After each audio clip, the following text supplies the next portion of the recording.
안식 후 첫날 예수님께서는 부활하신 주님은 먼저 여자들에게 보이시고 그 후 제자들에게 이 소식을 전했습니다. 순환에 대해 미리 주님께서는 3번이나 예고하시고 말씀하신 대로 부활하셨습니다. 부활하신 당신께서 갈릴리에서 자신을 볼 것임을 분명히 약속하셨습니다. 이러한 부활에 대해 무덤을 지키던 병사들과 종교 지도자들은 뇌물로 매수하여 거짓 소문을 퍼뜨렸습니다. 그리고 종교 지도자들은 부활 소식을 외면하는 거짓 소문의 주동자들이 되었습니다. 이러한 상황 가운데 예수님께서는 지시하신 산에 제자들을 모으게 하십니다. 바로 오늘 본문 16절 말씀입니다.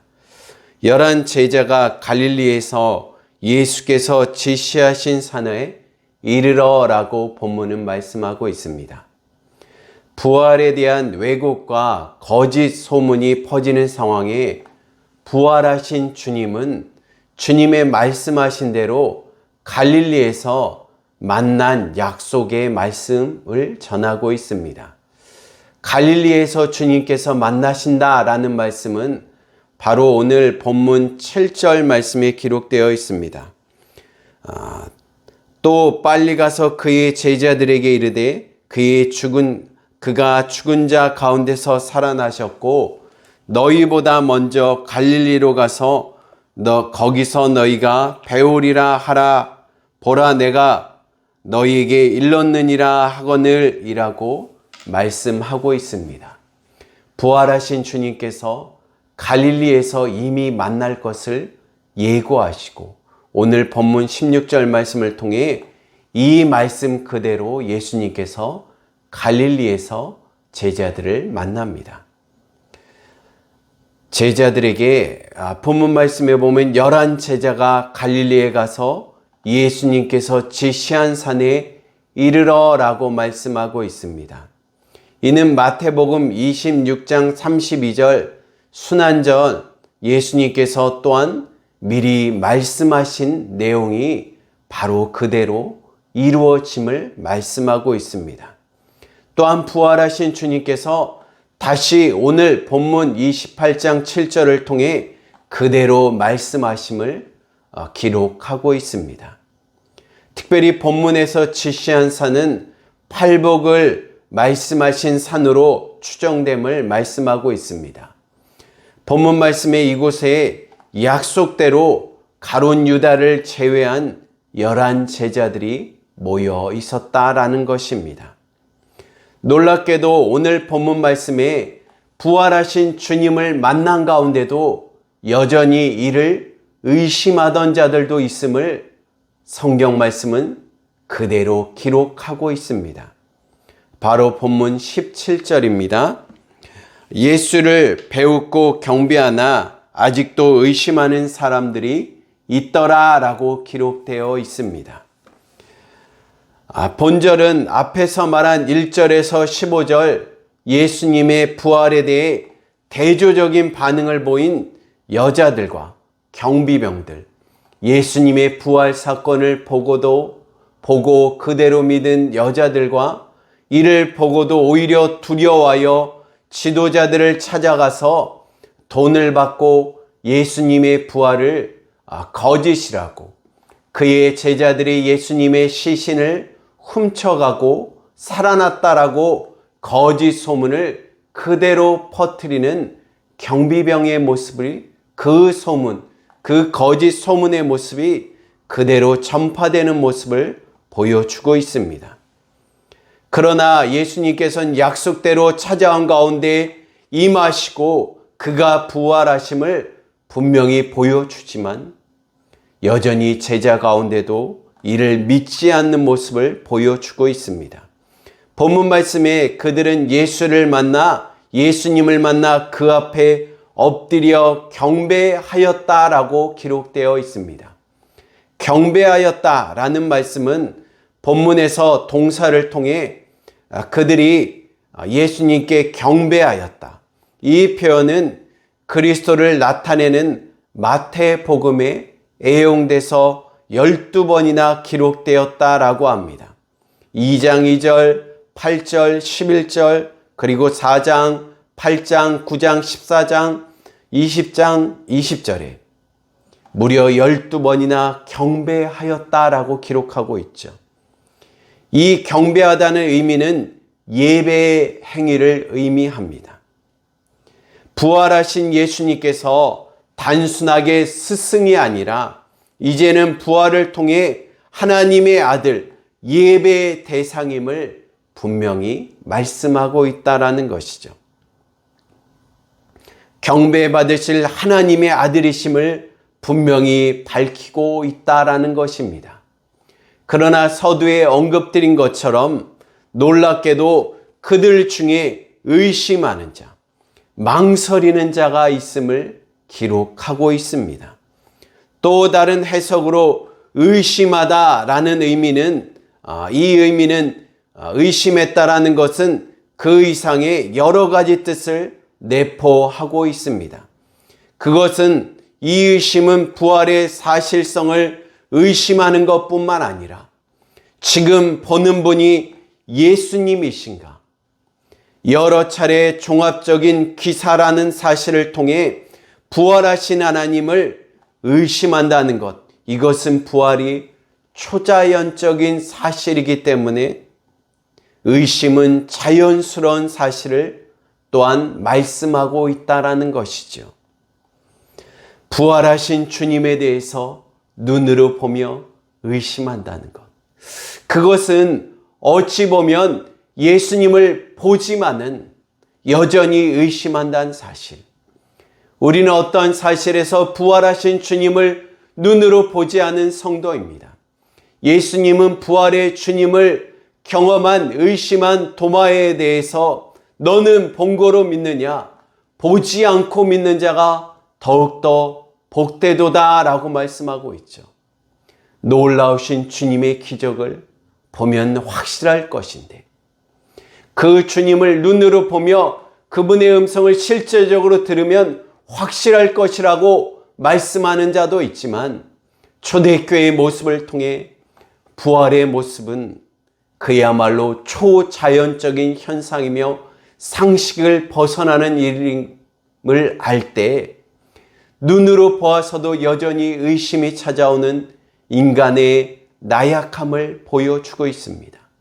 동시에 도마에게 주님이 말씀하신 것처럼 보지 않고도 믿는 자가 복되다는 예수님 부활 이후 초대교회 성도들에 대한 오늘날 우리에 대한 주님을 믿는 이것이 얼마나 복됨임을, 이것이 얼마나 놀라운 주님의 은혜임을 역설적으로 다시 한번 보여주고 있죠. 믿음은 그러므로 우리의 이성과 상식을 초월하는 상황 가운데 분명한 의심과 어려움이 있지만 이 가운데도 주님을 보지 않는 가운데도 믿는 이 상황이 정말 주님의 말씀처럼 복된 상황임을 우리는 다시 한번 감사해야 될 줄 믿습니다. 두 번째는요, 주님께서는 이런 의심 가운데 그것을 책망하지 않으시고 제자들에게 18절에 이렇게 말씀하십니다. 예수님께서 나와 말씀하여 이르시되 하늘과 땅의 모든 권세를 내게 주셨으니. 부활의 사건을 의심하는 제자들에게 주님은 그들에게 가까이 다가가 당신의 부활하심을 증거할 뿐만 아니라 책망하지 않고 그들에게 사명을 주셨습니다. 그것은 무엇이냐면 하늘과 땅의 모든 권세를 내게 주셨다라고 말씀하고 있습니다. 여전히 의심하는 자들에게, 여전히 반신반의하는 제자들의 모든 의심을 제거하시며 하늘과 땅의 권세를 내게 주셨다라고 말씀하고 있습니다.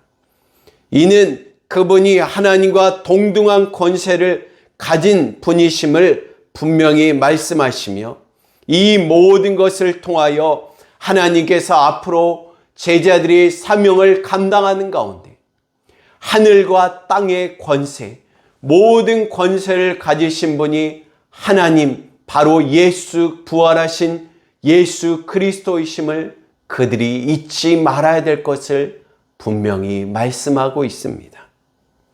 하늘과 땅의 모든 권세를 가지신 주님, 모든 것이 주님의 권세와 뜻 아래 이루어진다라는 사실을 기억할 때 제자들은 어려운 고난 상황 가운데도 어떠한 사건 가운데도 이 모든 것이 주님의 사명 가운데 주님의 권세 가운데 있음을 기억할 때 그 사명은 흔들림 없이 감당하며 나갈 것을 분명히 말씀하고 있습니다.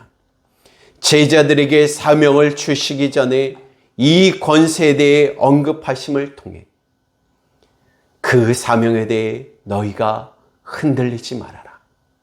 그 모든 것이 하나님의 권세 아래에 있다라는 사실. 이것이 어떻게 이루어질지 고난 가운데 또한 어떠한 방해 가운데 이 일이 위태위태하며 이루어지지 않을 것에 대해 불안하지 말아라. 왜요? 그 모든 것이 주님의 권세, 즉 주님의 다스림 아래에 있다라는 사실입니다. 주님의 다스림 안에 있다라는 사실은 주님의 다스림 안에 이 모든 것이 분명히 이루어질 것이다. 그러므로 두려워하지 말아라. 주저하지 말아라. 이 일이 안 이루어질 것이라. 사단의 방해와 사람의 방해 가운데 이 모든 것이 안 이루어질 거라 두려워 말아라. 주님께서 의로운 오른손으로 이 모든 것을 붙들어 주시며 하나님의 다스림 아래에 있다. 그러므로 그 상황에 두려워하여 주저하고 넘어져서 낭망해 있지 말고 주님의 다스림 안에 있으니 일어나 이 모든 것을, 이 사명을 감당하라. 바로 사명의 근원, 다스림의 권세의 근원을 분명히 말씀하고 있다라는 것이죠. 또한 예수님께서 19절 말씀을 통해 제자들에게 지상 명령을 말씀하시며 이렇게 말씀하십니다. 19절 말씀입니다. 그러므로 너희는 가서 모든 민족을 제자로 삼아 아버지와 아들과 성령의 이름으로 세례를 베풀고 라고 말씀하고 있습니다. 그러므로 라고 시작하는 것은 이 모든 권세가 이미 주님 아래에 있으므로 주저하지 말고 담대하게 이 사명을 감당하라 라고 말씀하고 있습니다.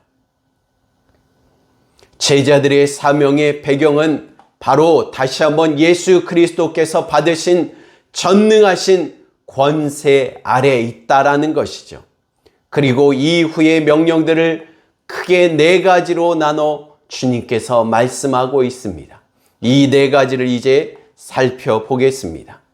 그 첫 번째는 너희는 가서라고 말씀하고 있습니다. 곧장 복음을 전하라는 의미보다는 그들이 가는 곳마다 복음을 전파하라라는 것입니다. 가서라는 의미는 적극적으로, 능동적으로, 지속적으로라는 사실을 강조하고 있습니다. 복음을 알고 있지만 전하는 자가 없다면 아무 소용이 없죠. 전하는 자의 사명이 중요하다라는 것입니다. 능동적으로, 지속적으로 복음을 전하라는 것입니다. 이 가서라는 의미의 원어적인 의미는 능동적으로 지속적인 의미를 통해서 분사형이란 의미를 통해서 복음을 한 번만 전하고 에이 안전해졌지라고 하는 것이 아니라 지속적으로 계속해서 전하라는 것입니다. 두 번째는요, 이 복음을 대상은 모든 민족을 제자로 삼으라는 것입니다. 복음에는 유대인에게 제한된 것이 아니라 이방인에게까지 확정됐다라는 것이죠. 즉 복음에는 제한이 없다라는 것입니다. 저 사람이 예수님을 믿을까? 라는 것에 대해 제한하지 말라라는 것입니다. 저 사람에게 예수님을 굳이 전해야 된다는 우리의 편견과 사고를 완전히 내려놓고 모든 자에게 제한 없이 주님을 증거하라라는 것입니다. 저는 바라기는 오늘도 예수님을 증거하는 가운데 우리의 마음에 이런 마음을 가지고 누구에게 전해야지 라는 것에 대하여 누구에게만 전해야지 제한적으로 있는 것이 아니라 오늘도 삶의 현장에 대해서 현장 가운데 우리의 삶의 모든 가정 가운데 주님의 복음을 항상 전하려는 능동적인 마음.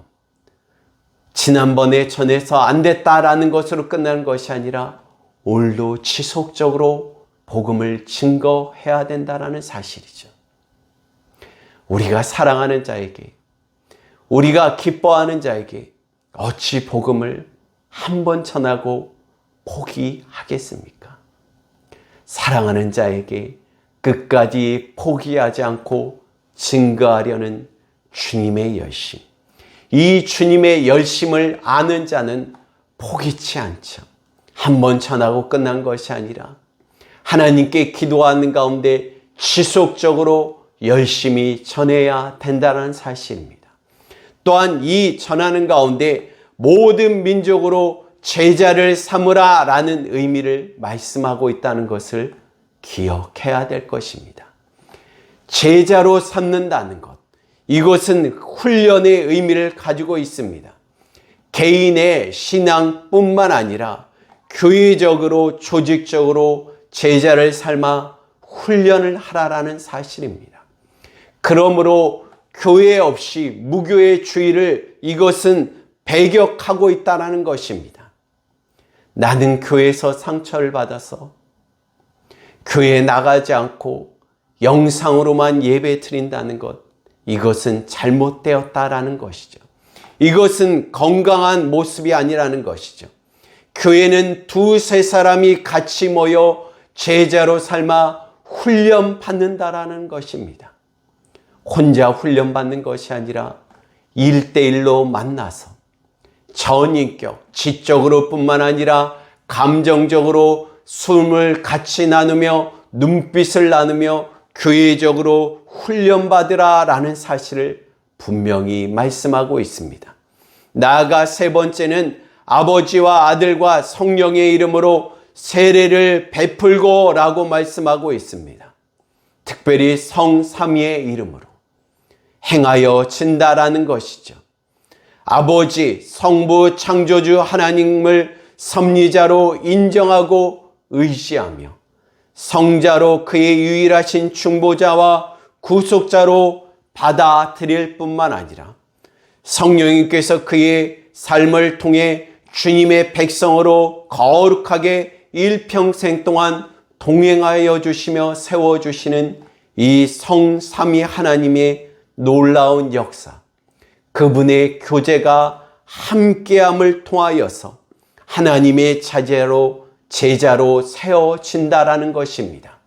특별히 세례란 의미가 무엇이죠? 모든 자 앞에, 교회의 모든 성도들 앞에 공적으로 내가 예수 그리스도 이 성삼위 하나님을 믿음을 고백한다라는 사실입니다.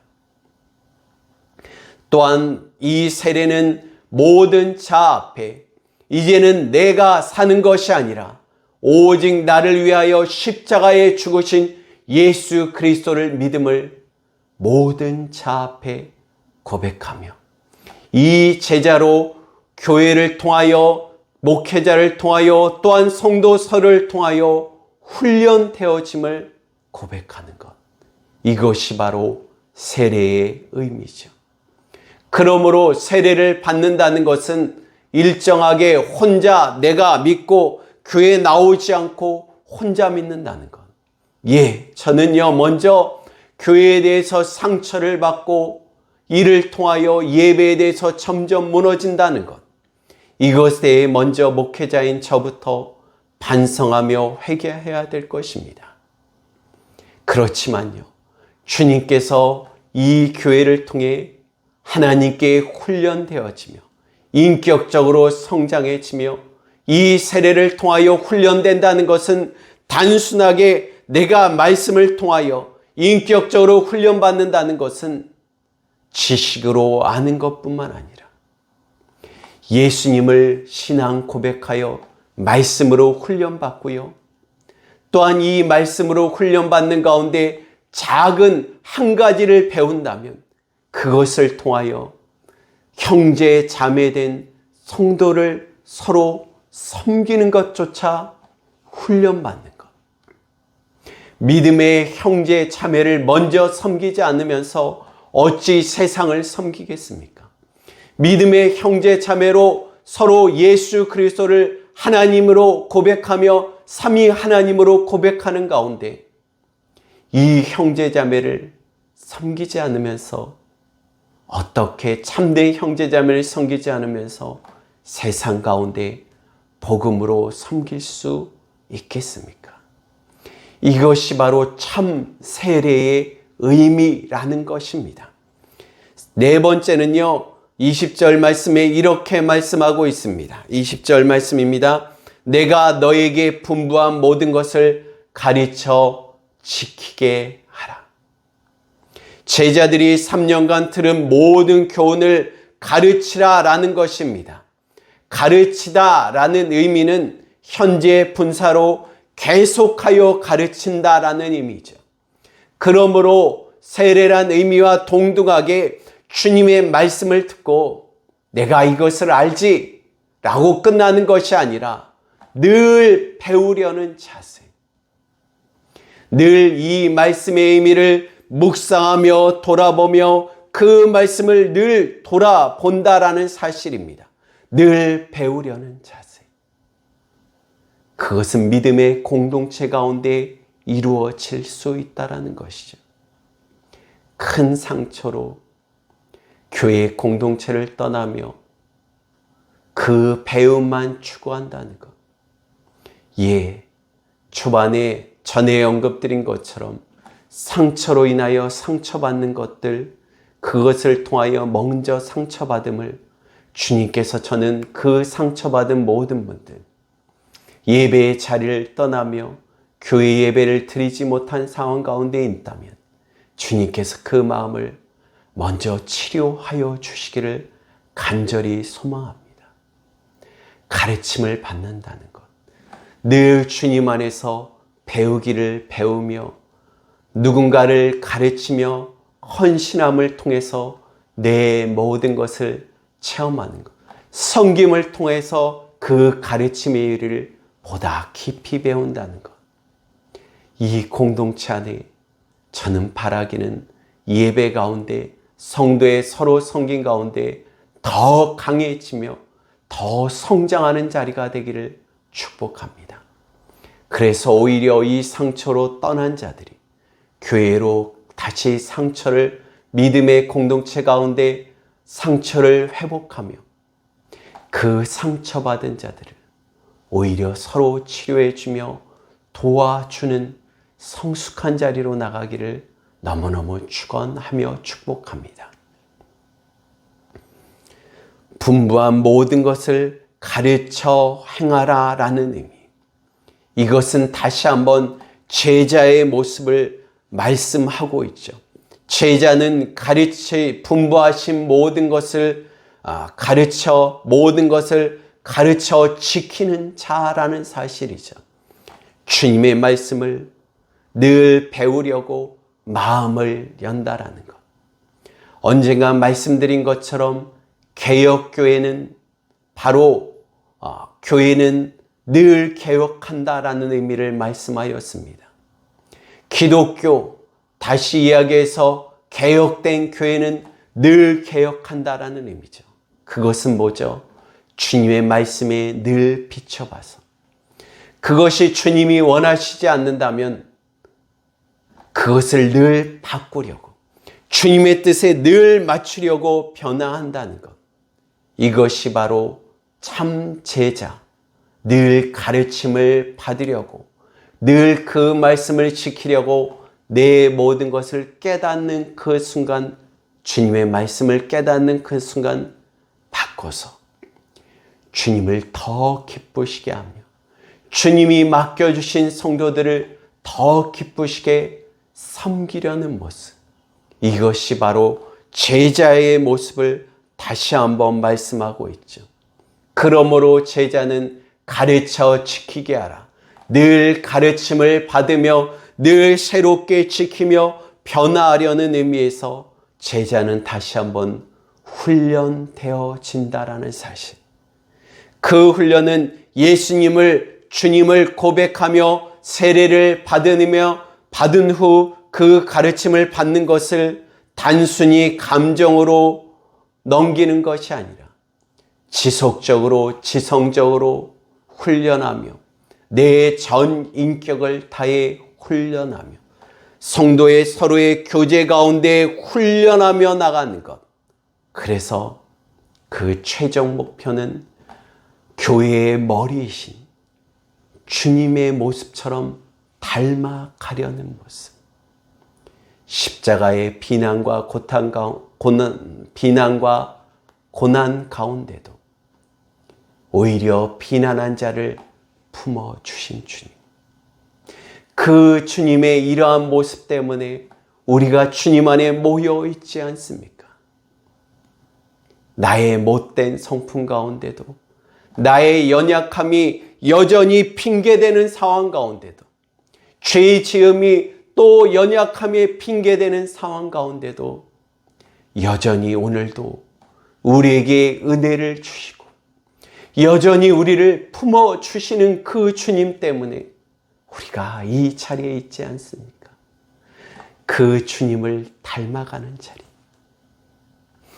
행여나 혹시나 지금이 바로 그러한 자리가 있지 않습니까?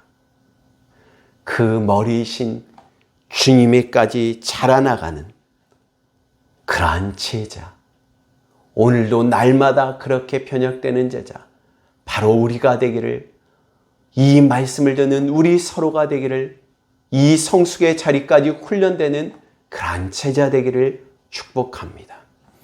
마지막 네 번째는 주님께서 함께 하심을 약속하셨습니다. 바로 이 10절에 내가 너에게 분부한 모든 것을 가르쳐 지키게 하라.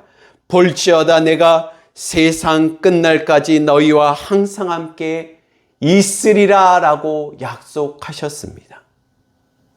볼지어다 내가 세상 끝날까지. 이 끝날은 의미는 무엇을 의미하죠? 세상의 끝날은 인자이신 주님께서 재림하셔서 악한 자들에 대한 심판이 이루어지는 종말의 때 영원히 이제 주님과 함께 하심을 보장해 주심을 말씀하고 있습니다. 이것이 특별히 이 사명을 수행할 때 그들에게 주님께서 영적으로 함께 임재할 것임을 분명히 말씀하고 있습니다. 이에 대해 보다 구체적으로 우리 주님이 화를 내시며 떠나는 것이 아니라 우리의 죄 가운데, 우리의 넘어진 가운데 떠나는 것이 아니라 사랑 가운데 하나님께서 늘 함께 하시며 또한 우리와 그와 더불어 교제하면서 주님을 기다린다는 것이 주님의 뜻이라는 것이죠. 주님이 심판하실, 재림하실 주님. 요한계시록의 마지막 말씀처럼 마라나타 주여 속히 오시옵소서. 주님께서 세상 끝날까지 함께 하시는 그날, 세상 끝날 주님께서 이제 육적으로 영원히 우리와 함께 하시는 그날을 소망하며 이 주님과 동행하며 우리가 죄자의 사명을 감당하는 가운데 주님이 함께 하셔서 이 모든 것을 능히 감당하게 하신다는 약속. 이것이 바로 우리가 복음을 전하는 이유인 줄 믿습니다. 교회가 존재하는 이유, 우리가 예수 그리스도를 믿는 이유, 그것은 단순하게 우리 자신만, 여러분 자신만 예수 그리스도를 믿는 것이 아니라 이 복된 주님, 나와 함께 하시는 정말 포도나무에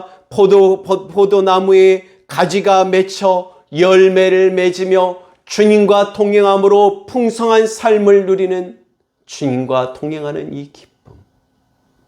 이 주님이 함께 하심으로 말미암아 기도의 응답을 함께 하시며 어려움을 이겨나가게 하시며 세상 끝날까지 함께 하심으로 말미암아 세상과 다른 기쁨을 누리는 삶을 살아가는 하나님의 백성의 기쁨. 이 주님을 믿는 기쁨이 어찌 우리에게만 있습니까? 가서 제자를 삼아 아버지와 아들의 이름으로 세례를 주며 하나님과 함께하는 이 동행의 기쁨을 증거하는 것, 바로 교회의 본질인 줄 믿습니다. 부활절을 맞이하여 부활절 이후 모든 말씀을 통하여 우리가 근본적으로 한 이유, 우리가 부활하신 주님을 믿는 근본적인 이유, 당신이 주님을 믿는, 제가 주님을 믿는, 우리 모두가 주님을 믿는 근본적인 이유, 예수님을 전하기 위해서입니다. 바라기는 이 말씀을 듣는 모든 자가 올해 이제 4월을 마지막으로 지내는 가운데, 새로운 5월을 맞는 가운데, 때를 얻든지 못 얻든지 이 예수님을 내 삶 가운데 늘 지속적으로 날마다 능동적으로 증거하는 것, 바로 우리가 주님을 믿는 이유입니다. 이 좋으신 주님을 우리의 평생의 삶 가운데 한 영혼이라도 주님을 믿는다면 우리는 제자의 사명을 감당하는 자리인 줄 믿습니다. 나아가 아직도 주님을 증거하지 못한다면 저는 바라기는 여러분 안에 주님의 성령이 정말 탄식하며 놀랍게 이끌으신, 도저히 주님을 증거하지 않으면 살아갈 수 없는 주님의 탄식과 성령 충만함이 여러분 가운데 가득하기를 소원합니다. 그래서 제자로 교회로 부르신 우리의 사명을 한 영혼에게, 한 사람에게, 많은 자들에게 복음을 증거하여 정말 하늘의 빛과 같이, 하늘의 별과 같이 빛나는 이 놀라운 하늘나라의 놀라운 상급이 우리 모든 자에게 가득하기를 다시 한번 주님의 이름으로 축복합니다. 아멘.